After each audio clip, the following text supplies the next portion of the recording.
Charter act 1853 संसदीय पद्धति का आरंभ हुआ एवं कानून बनाने के लिए गवर्नर जनरल, उसकी काउंसिल एवं 6 अन्य सदस्यों को जो कि लेजिस्लेटिव काउंसिलर कहलाते थे, मिलकर एक कानून निर्मात्री सभा बनी। इसके द्वारा स्वीकृत प्रारूप गवर्नर जनरल की स्वीकृति के बाद कानून बनता था। अस्थायी अविधि सदस्य को काउंसिल का अस्थायी सदस्य बना दिया गया।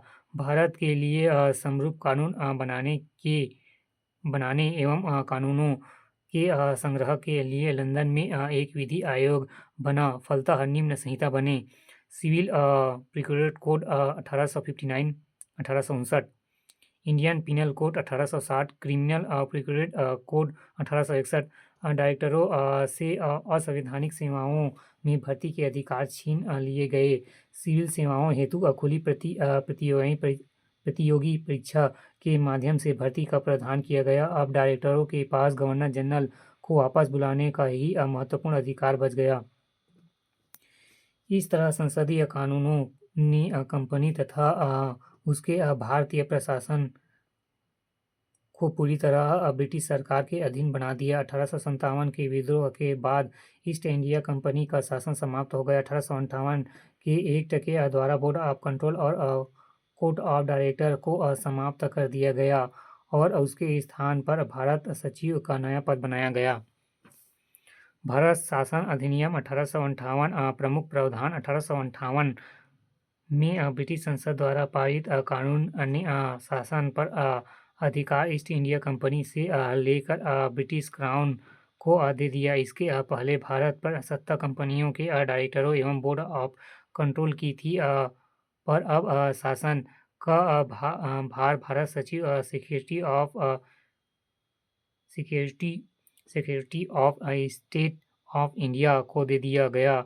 उसकी सहायता के लिए कैंसिल नियुक्त कर दी गई। भारत सचिव ब्रिटिश कैबिनेट का सदस्य और संसद के प्रति उत्तरदायी होता था। इस तरह भारत की सत्ता अनंतः ब्रिटिश संसद के हाथों में थी। भारत सचिव के वेतन भत्ते एवं भारतीय राजस्व के दिए जाते थे। भारत मंत्री के परामर्श हेतु 15 संसदीय परिषद एवं काउंसिल ऑफ इंडिया का गठन किया, जिसके 7 सदस्य डायरेक्टरों द्वारा निर्वाचित एवं 8 सदस्य सम्राट द्वारा मनोनीत होते थे। गवर्नर जनरल काउंसिल के किसी भी निर्णय को रद्द करा सकता था। भारत सचिव काउंसिल ऑफ इंडिया का अध्यक्ष होता था। बैठकों की अध्यक्षता, निर्णायक एवं मताधिकार, वीटो पावर, हर आदेश पर हस्ताक्षर सहित आदि भारत के तमाम छोटे छोटे मामलों पर भी भारत सचिव का नियंत्रण था। भारत का शासन पहले की तरह एक गवर्नर जनरल इन काउंसिल द्वारा चलाया जाना था। गवर्नर जनरल को वायसराय अर्थात सम्राट के व्यक्तिगत प्रतिनिधि को पदवी दी गई। गवर्नर जनरल व प्रांतीय गवर्नरों की नियुक्ति सम्राट द्वारा भारत सचिव के परामर्श से की जानी थी। इंडिया काउंसिल को निगम निकाय का दर्जा दो भारत व इंग्लैंड में मुकदमे चलाने का अधिकार रखती थी। सैनिक नौसैनिक शक्ति कंपनियों से लेकर ब्रिटिश सरकार को हस्तांतरित एवं कंपनियों द्वारा प्रदत्त उपाधियों एवं संधियों समझौते को मान्यता दी गई। सुधार हेतु साम्राज्य द्वारा घोषणा। यह ऐतिहासिक महत्व एवं अधिनियम था जिसमें द्वैत शासन के स्थान पर गृह शासन की स्थापना की गई। कुछ आलोचक उसे उत्तम सरकार का अधिनियम मानते हैं। यह अधिनियम शक्ति हस्तांतरण का प्रतीक कहा जाता है। यही आम नागरिकों के लिए इन संवैधानिक परिवर्तनों का प्रभाव नगण्य रहा।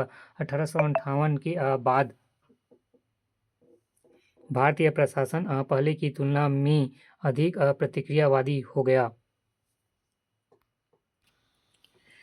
भारतीय परिषद अधिनियम 1861 कारण 1857 का विद्रोह का प्रभाव, वफादार भारतीयों की उचित पुरस्कार की मांग, प्रांतीय सरकारों में प्रतिनिधित्व प्रणाली की केंद्रीय सरकार की अनिवार्यता की मांग, विधायिका परिषद का दोषपूर्ण संगठन एवं 1853 के एक्ट की त्रुटियां, धाराएं, गवर्नर जनरल की कार्यकारिणी परिषद का विस्तार एवं सदस्यों की संख्या 4 से बढ़कर 5 कर दी गई। कार्यकारिणी के सुचारू संचालन हेतु गवर्नर जनरल अधिकृत एवं केनिन द्वारा मंत्रिमंडलीय व्यवस्था की शुरुआत एवं पोर्टफोलियो पद्धति की शुरुआत। गवर्नर जनरल को एग्जीक्यूटिव काउंसिल में 6 से 12 सदस्य तक बढ़ाने का अधिकार था, जिनमें से कम आधे सदस्य गैर सरकारी आवश्यक कार्यकारिणी सहित अतिरिक्त सदस्यों की इसी विस्तरित परिषद को इंपीरियल लेजिस्लेटिव काउंसिल कहा गया। गवर्नर जनरल की विधायी परिषद परिपूर्ण नहीं संपूर्ण भारत के लिए कानून बन सकती थी। विधेयक गवर्नर जनरल की स्वीकृति से कानून बन सकते थे, लेकिन भारत सचिव इसके द्वारा बनाए गए किसी भी कानून को रद्द कर सकता था। गवर्नर जनरल आवश्यक पड़ने पर 6 माह की अवधि के लिए अध्यादेश जारी कर सकता था। इंपीरियल लेजिस्लेटिव काउंसिल को कई वास्तविक अधिकार प्राप्त नहीं थे। यह एकमात्र सलाहकार समिति थी। लेजिस्लेटिव काउंसिल को एग्जीक्यूटिव का कोई नियंत्रण न था। बजट पर इसका कोई कतई नियंत्रण नहीं था। बम्बई मद्रास के गवर्नरों को अभी ऐसे अधिकार प्रांतों में मनोनीत सदस्यों का कार्यकाल 2 वर्ष। भारत की सरकार अभी भी 1856 के पहले की तरह विदेशी और निरंकुश बनी रही। काउंसिल के गैर सरकारी सदस्य वायसराय एवं उसकी कार्यकारिणी के विरुद्ध नहीं जाते थे। 1861 में संसद में इंडियन काउंसिल बिल पेश करते हुए भारत सचिव चिल्डहुड सारे अनुभव यही बतलाते हैं कि जब एक विजेता जाति दूसरी जाति पर शासन करती है, एक निरंकुश शासन ही शासन का सबसे नरम रूप हो सकता है।